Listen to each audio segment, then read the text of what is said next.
तो आज की यह खबर कोई साधारण राजनीतिक खबर नहीं है, बल्कि आज हम आपको उस मोड़ पर लेकर जा रहे हैं जहां राजनीति, कल्पना और हकीकत आपस में टकराती हुई नजर आती हैं। दोस्तों, जरा एक पल रुककर सोचिए, अगर देश की सियासत में ऐसा धमाका हो जाए जिसकी किसी ने कल्पना भी न की हो, अगर एक सुबह आप आंख खोलें और हर टीवी चैनल, हर मोबाइल स्क्रीन, हर सोशल मीडिया प्लेटफॉर्म पर एक ही नाम गूंज रहा हो कि असदुद्दीन ओवैसी देश के राष्ट्रपति या उपराष्ट्रपति बनने जा रहे हैं, तो उस दिन देश का माहौल कैसा होगा।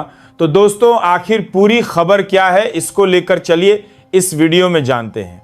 लेकिन दोस्तों, हमेशा की तरह आपसे एक छोटी सी रिक्वेस्ट है कि अगर आप इस वीडियो को अभी तक देख रहे हैं तो इस वीडियो को एक लाइक करके जरूर सब्सक्राइब कर लें और कमेंट में हमें यह जरूर बताएं कि आप इस वीडियो को कहां से देख रहे हैं। दोस्तों, ये सिर्फ आपके लिए 1 सेकंड का काम है, लेकिन इससे हमारी काफी बड़ी मदद होती है। तो प्लीज एक लाइक, सब्सक्राइब और कमेंट जरूर करें। तो चलिए वीडियो में आगे बढ़ते हैं। दरअसल दोस्तों, यह खबर सिर्फ एक पद की नहीं होगी, बल्कि यह उस सोच की खबर होगी जो सालों से बनाई गई है। हमने इस देश में अलग अलग समाज से आए राष्ट्रपति देखे हैं, दलित समाज से आए राष्ट्रपति देखे, आदिवासी समाज से आई राष्ट्रपति देखी, महिला राष्ट्रपति भी देखी, लेकिन अगर पहली बार कोई मुस्लिम नेता, और वह भी ओवैसी जैसे बेबाक, निडर और बिना लाग लपेट बोलने वाले नेता उस कुर्सी पर बैठ जाएं, तो दोस्तों ये सिर्फ इतिहास नहीं बनेगा, बल्कि ये सियासत की दिशा बदलने वाला पल होगा। संसद का माहौल बदलेगा।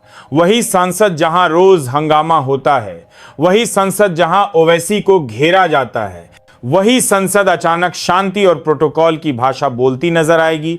वही लोग जो कल तक उन पर आरोप लगाते थे, आज उन्हें माननीय कहकर संबोधित करेंगे। दोस्तों, राजनीति की यही सबसे बड़ी विडंबना है। यहां शब्द बदल जाते हैं, लहजे बदल जाते हैं, लेकिन चेहरे वही रहते हैं। यहां विरोध सम्मान में बदल जाता है और गुस्सा नियम किताब के नीचे दब जाता है।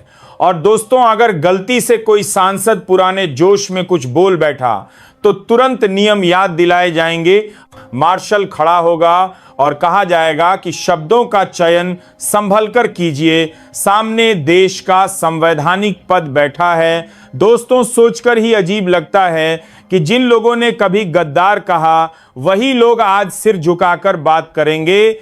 यही राजनीति का असली रंग है। यही वह सियासी मंच है जहां हर किरदार वक्त के हिसाब से अपना रोल बदल लेता है। और दोस्तों, अब जरा संसद से बाहर निकलकर देश की गलियों में आइए, सोशल मीडिया का हाल देखिए। ट्विटर पर हैशटैग की बाढ़ आ जाएगी।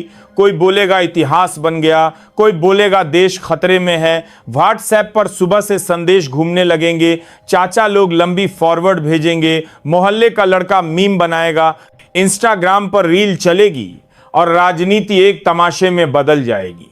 दोस्तों, आज की राजनीति सिर्फ संसद या चुनाव तक सीमित नहीं रह गई है। आज राजनीति हर मोबाइल फोन के अंदर बैठ चुकी है।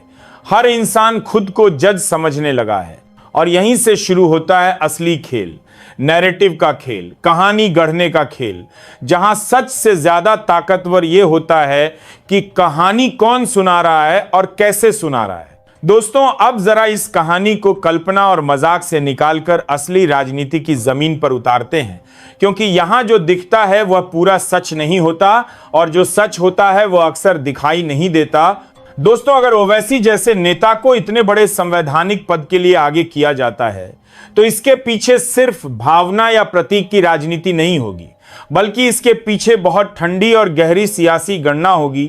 कांग्रेस ये अच्छी तरह जानती है कि आज के दौर में चुनाव सिर्फ काम गिनाने से नहीं जीते जाते, बल्कि एक मजबूत कहानी बनाकर जीते जाते हैं।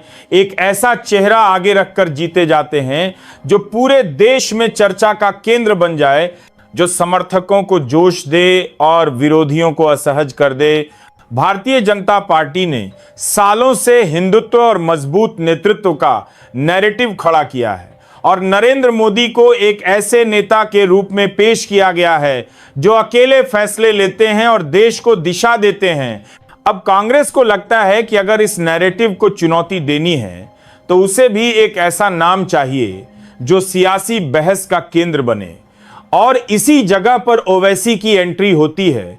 दोस्तों, ये वही ओवैसी हैं जिन्हें कल तक कांग्रेस बीजेपी की बी टीम कहती थी, और वही कांग्रेस जिसे ओवैसी दिखावटी सेक्युलर बताकर घेरते रहते थे। लेकिन राजनीति में दुश्मनी पत्थर की लकीर नहीं होती, यहां वक्त और जरूरत के साथ समीकरण बदल जाते हैं। सत्ता की चाह इतनी मजबूत होती है कि पुराने बयान, पुराने आरोप और पुरानी लड़ाइयां अपने आप कमजोर पड़ जाती हैं। इतिहास गवाह है कि इस देश की राजनीति में सबसे बड़े विरोधी भी समय आने पर एक साथ मंच साझा करते नजर आए हैं। नीतीश और मोदी, मुलायम और मायावती, सबने अपने अपने दौर में कड़वी बातें कहीं और फिर हालात बदले तो हाथ मिला लिया, तो फिर कांग्रेस और ओवैसी का एक मंच पर आ जाना कौन सी अनोखी बात है दोस्तों। लेकिन इस दांव का दूसरा पहलू भी उतना ही बड़ा है, क्योंकि जैसे ही ओवैसी का नाम आगे आएगा, बीजेपी का आईटी सेल पूरी ताकत से एक्टिव हो जाएगा। पोस्टर लगेंगे, वीडियो चलेंगे, सोशल मीडिया पर ट्रेंड बनाए जाएंगे, टीवी डिबेट में एंकर चिल्लाएंगे कि देश खतरे में है और कांग्रेस देश को किस दिशा में ले जाना चाहती है। ट्रोल आर्मी नए नए नाम गढ़ेगी और एक नया डर पैदा किया जाएगा ताकि भावनाओं को भड़काया जा सके। दोस्तों, यहां राजनीति का खेल साफ दिखाई देता है।